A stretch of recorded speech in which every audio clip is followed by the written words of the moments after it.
Welcome to our channel. If you find yourself frequently feeling stressed, angry, or anxious, or if you're looking to navigate life's challenges with more ease and joy, you're in the right place.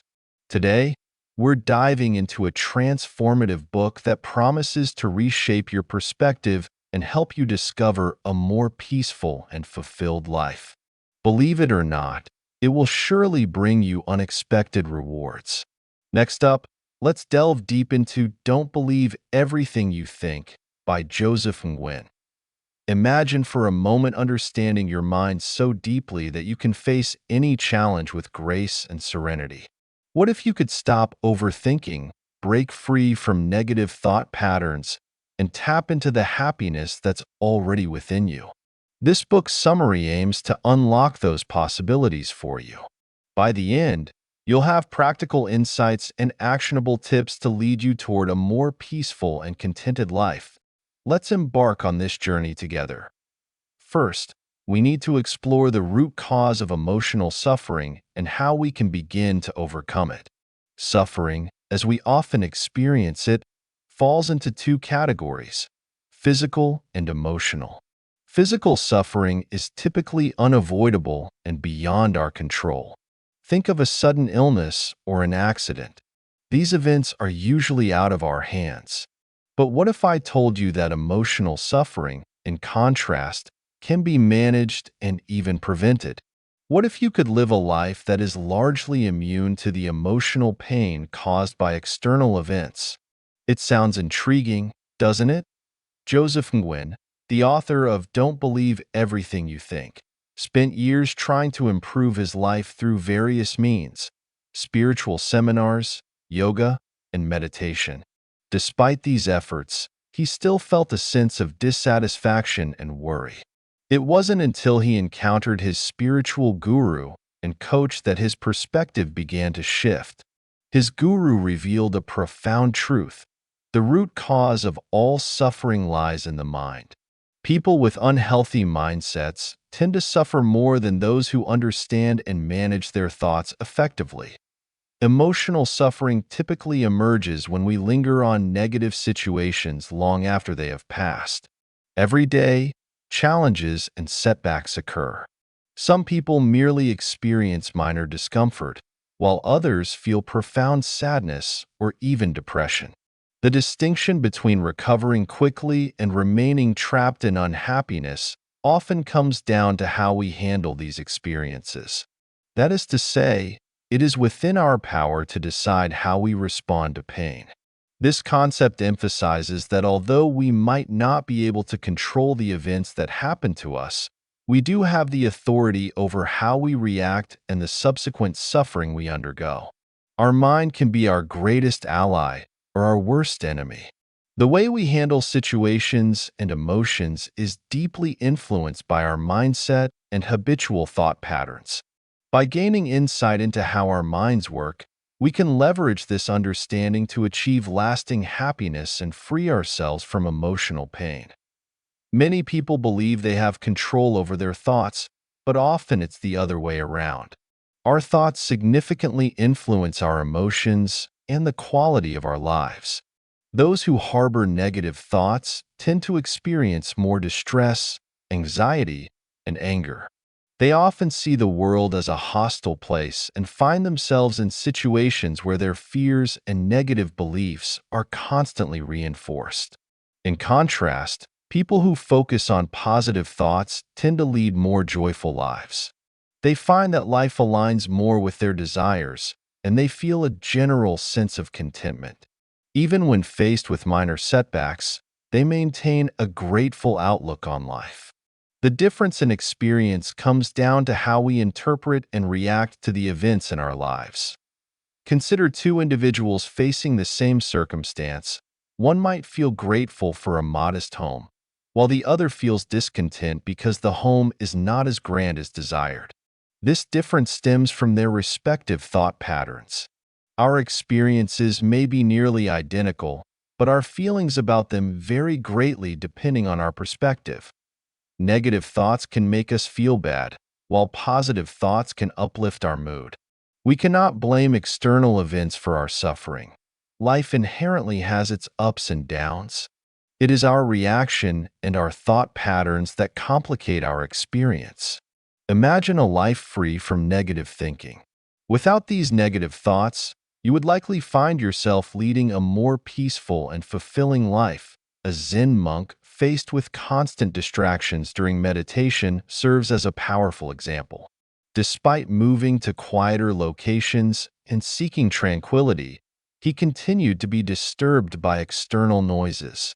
Eventually, he realized that it wasn't the disturbances causing his lack of focus, but his own reactions to them.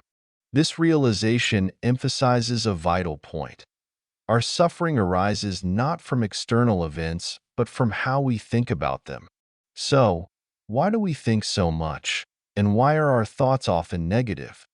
Our minds generate thousands of thoughts daily, with a significant portion being negative due to something called the negativity bias. This bias evolved as a survival mechanism, alerting our ancestors to potential dangers and enhancing their fight or flight responses. However, in the modern world, this negativity bias is less useful and can even become a hindrance to our happiness. Our minds are still programmed to focus on potential threats, leading us to overthink and dwell on negative aspects of our experiences. This tendency can obstruct our path to happiness. To find peace, we need to let go of these negative thoughts and rely more on our consciousness to guide us. Consciousness helps us become more aware of our thoughts and emotions, offering a more balanced perspective on life. Excessive thinking often leads to worry and despair, pulling us into a defensive mode. By embracing consciousness, we can stop overthinking and start seeing the world in a more positive light. Now, let's explore the distinction between thoughts and thinking. Thoughts come to us automatically and without effort, but thinking is an active process. When we engage with a thought, we are thinking about it, considering its implications and how it affects us. For instance, if you think about how much money you want to earn, the initial amount that comes to mind is a thought. If you then start analyzing how to achieve that amount and how it would make you feel, you are engaging in thinking.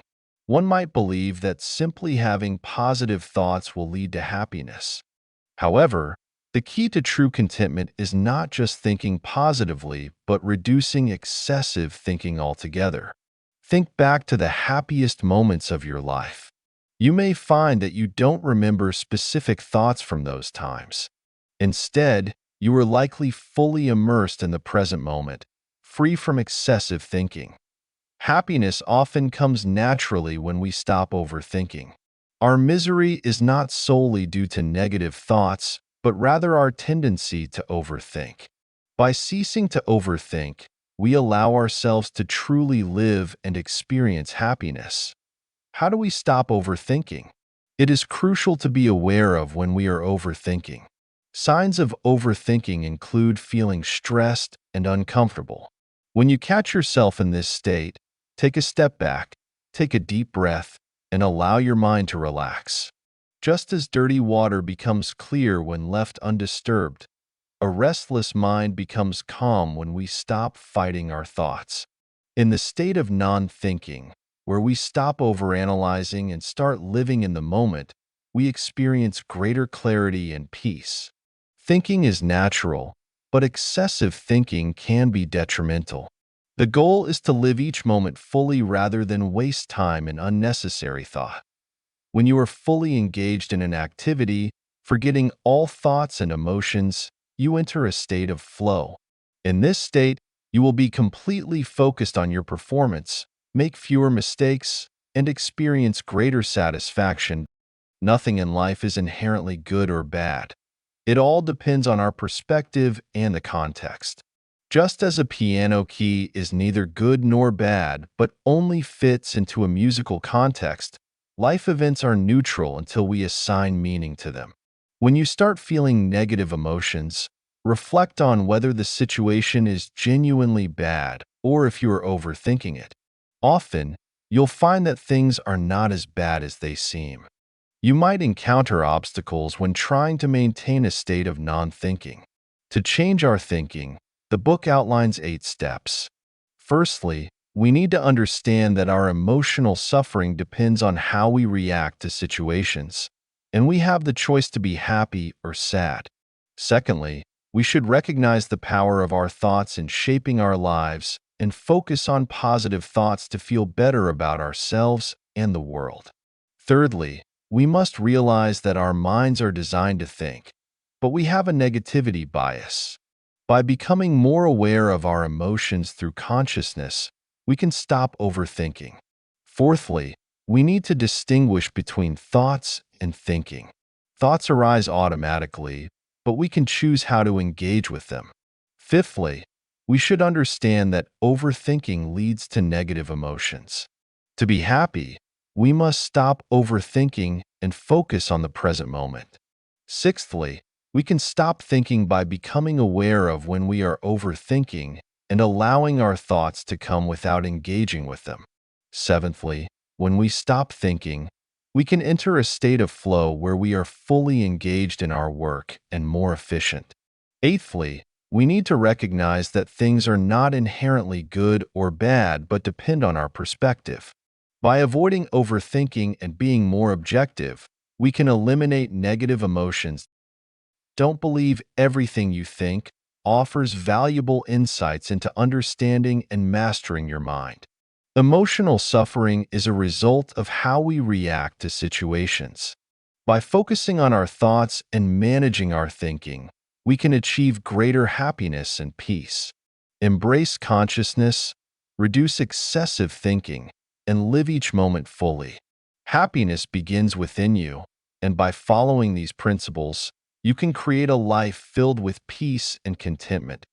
Thank you for joining us and exploring the ideas from Don't Believe Everything You Think. I hope these insights help you on your journey toward a more peaceful and fulfilling life. Thank you for listening. That's all for today's book summary. Subscribe to our channel to obtain more book interpretations. See you next time.